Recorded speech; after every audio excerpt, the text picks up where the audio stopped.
Εδώ πολύ ωραίο γκολ από τον Στογιάνοβιτς.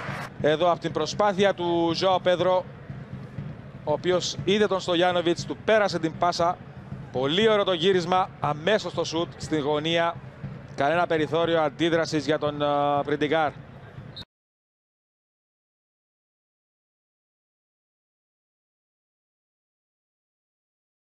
Για να βγαίνει περισσότερο μπροστά η Ομόνοια και να έχουμε περισσότερες φάσεις στο παιχνίδι. Να δούμε εδώ την προσπάθεια. Ο Ντεμέλο, ευκαιρία, 1-1, ισοφαρίζει Πάφος. Αρκετά δραστήριος εδώ, καταρχάς να δούμε για offside, δεν υπάρχει το οτιδήποτε. Και να δούμε αν υπάρχει επιθετικό φάουλ από άλλη κάμερα, παρακαλώ, όταν προκύψει replay.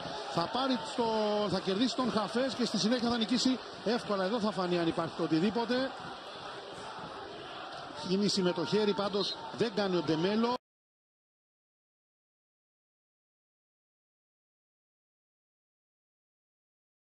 Δύο ήττες στις 20 πρώτες αγωνιστικής. Ο Σέρινταν, γκολ, 1-0. Εδώ και πάλι η σέντρα, υπέροχη από τον Καρλίτος. Με τη μία, χωρίς να αγγίξει μπάλα κάτω. 0-1 η Ομόνοια με τον Κίλιαν Σέρινταν στο 25.